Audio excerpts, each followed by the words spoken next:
बिस्मिल्लाहिर्रहमानिर्रहीम। अस्सलाम वालेकुम। कैसे हैं आप सब लोग। आज की जो रेसिपी है वो आपको बहुत मज़े की लगने वाली है, क्योंकि आज जो मैं आपके साथ रेसिपी शेयर करने जा रही हूँ वो है जी चिकन रेशा कबाब, जो कि बहुत ही मज़े के बनने वाले हैं।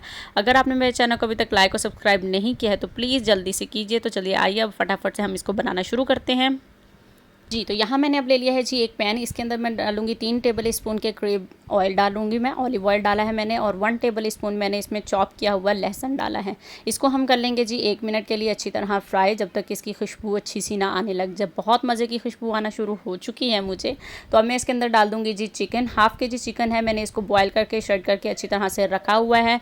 हाफ़ टी स्पून नमक और थोड़ा सा अदरक लहसुन का पेस्ट डालकर मैंने इसको अच्छी तरह से बॉयल कर लिया था। जी, अब आपने इसको 2 से 3 मिनट के लिए अच्छी तरह से फ्राई करना है, ताकि इसकी जो ड्राइनेस है वो थोड़ी सी ख़त्म हो जाए।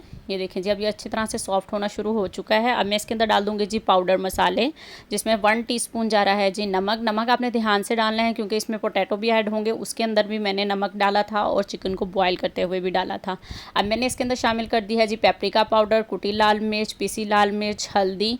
ये सब चीज़ें डालकर हम इसको कर लेंगे खूब अच्छी तरह से मिक्स, ताकि सारे चिकन के अंदर मसाला अच्छी तरह से मिक्स हो जाए। तक कम से कम 1 मिनट तक के लिए इसी तरह इसको बनाइएगा। और अगर आपने मेरे चैनल को अभी तक लाइक और सब्सक्राइब नहीं किया है ना, तो प्लीज़ जल्दी से सब्सक्राइब कर लें और बेल आइकन को प्रेस कर लें, ताकि आपको मेरी हर आने वाली रेसिपी आसानी से मिल जाए। जी, तो ये देखिए जी, मसाले अच्छी तरह से मिक्स हो चुके हैं। आप देख सकते हैं कितनी मज़े की लग रही है इनकी। अब मैं इसके अंदर डालूंगी जी हाफ़ कप मिल्क डाल रही हूँ मैं इसके अंदर। जब आप इसके अंदर मिल्क ऐड करेंगे तो इसका टोटली टेस्ट चेंज हो जाएगा। आप ट्राई करके देखिएगा, बहुत ही इसका टेस्ट चेंज हो जाएगा जब आप इसके अंदर मिल्क ऐड करेंगे। अब मैं इसके अंदर जो शामिल करूँगी ना, वो आप चाहे तो कॉर्नफ्लोर शामिल कर सकते हैं, चाहे तो आटा शामिल कर सकते हैं। लेकिन मैंने इसके अंदर जो शामिल किया है 2 टेबल स्पून मैं मैदा शामिल कर रही हूँ। आप गंदम का आटा और कॉर्नफ्लोर भी शामिल कर सकते हैं। ये इसकी बाइंडिंग के लिए इस्तेमाल किया है मैंने इसके, ताकि ये थोड़ा स्टिकी स्टिकी ना रहे। अब इसको डालने से ये देखें, ये पैन को छोड़ने लगेगा और इकट्ठा होना शुरू हो जाएगा। आपने इसको तब तक पकाना है जब तक ये पैन को छोड़ना नहीं शुरू कर देता, पैन को खुद ब खुद जब तक ये ना छोड़े, ठीक है ना। अब मैं इसके अंदर शामिल करूँगी जी आलू। यहाँ पर मैंने आलू जो हैं वो 2 आलू लेकर उनको अच्छी तरह से बॉयल करके मैश किया हुआ है। लार्ज साइज़ के मैंने 2 आलू लिए थे। अब हमने आलू डालकर इसको कर लेना है खूब अच्छी तरह से मिक्स। सारा चिकन आलूओं में और आलूओं को सारे चिकन के अंदर अच्छी तरह से आपने मिला देना है, ताकि ये एक साथ हो जाएं, एक जैसे हो जाएं। ठीक है जी, ये देखें जी, पैन को उन्होंने अच्छी तरह से छोड़ दिया हुआ है चिकन ने। सारे मसाले को मैंने यहाँ पर कर लिया है अच्छी तरह से मिक्स। फ्लेम अब मैंने यहाँ पर कर दिया है जी ऑफ़। अब हम इसको निकाल लेंगे एक प्लेट में, और इसको ठंडा होने तक आपने बिल्कुल नहीं छेड़ना। इसको आपने बिल्कुल ठंडा करना है, ताकि ये स्टिकी स्टिकी ना रहे। जब ये ठंडा होगा, इसकी जो हल्की फुल्की सी चिपचिपाहट है वो ख़त्म हो जाएगी। ठीक है जी। जी, तो यहाँ देखें जी, मिक्सचर मेरा यहाँ पर खूब अच्छी तरह से ठंडा हो चुका है। हाथ मैंने यहाँ पर अच्छी तरह से धो लिए हुए हैं। अब मैंने इसको शामिल किया है जी हरा धनिया।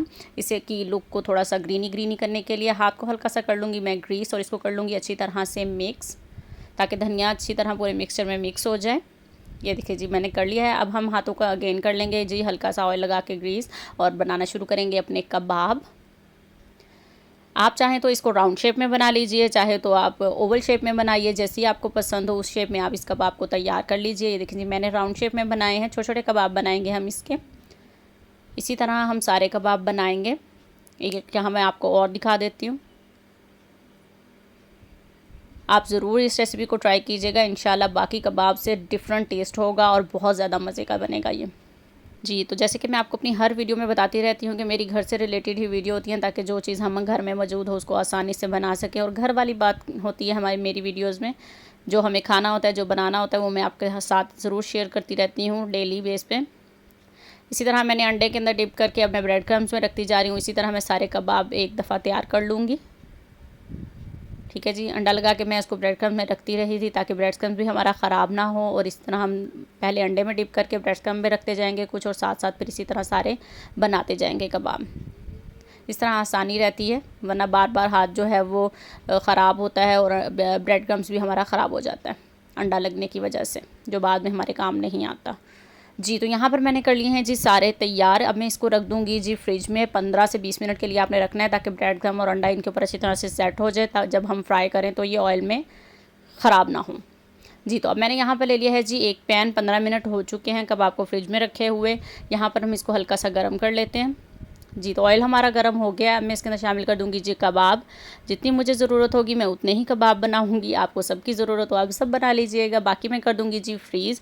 जी हाँ, आप इसको फ्रीज़ कर सकते हैं 1 to 2 मंथ के लिए आराम से, ये बिल्कुल भी ख़राब नहीं होने वाले हैं। 5 मिनट बाद मैं इनकी साइड को चेंज कर रही हूँ। ये देखिए जी, वन साइड से ये अच्छी तरह से ब्राउन हो चुकी है। मीडियम फ्लेम पर ही हम बनाएंगे क्योंकि हर चीज़ इसके अंदर कुक ही है, बस हमें इसका कलर ही चेंज करना है। और ऊपर से ये बनेंगे बहुत ही क्रिस्पी और अंदर से बनेंगे इंतहाई सॉफ्ट। चलिए अब मैं इनको निकाल लेती हूँ, रेडी हो चुके हैं ये। अल्हम्दुलिल्लाह जी, ये है जी इनकी फ़ाइनल लुक। आप देखिए कितने मज़े के लग रहे हैं ये। ऊपर से इंतहाई क्रिस्पी होंगे और अंदर से उतने ही ज़्यादा सॉफ्ट, जो आपको बहुत मज़ा देने वाला है। मैं अभी आपको एक तोड़कर भी दिखाती हूँ। ये देखिए जी, मेहमानों के आने पर बनाएं और अपनी सारी की सारी तवज्जो अपने तरफ कर लें, जो आपसे रेसिपी भी जानना चाहें। ये देखिए जी कितने मज़े के लग रहे हैं, ये टेस्ट में भी उतने ही मज़े के बनेंगे इंशाल्लाह। उम्मीद करती हूँ आपको मेरी ये रेसिपी ज़रूर पसंद आई होगी और आप इसको ज़रूर ट्राई करेंगे। अब हम मिलेंगे जी अपनी नेक्स्ट रेसिपी के साथ। अपना बहुत सारा ख्याल रखिएगा, दुआ में याद रखिएगा और मेरे चैनल को प्लीज़ सब्सक्राइब कर दीजिएगा और वीडियो को लाइक कीजिएगा। अल्लाह हाफिज़।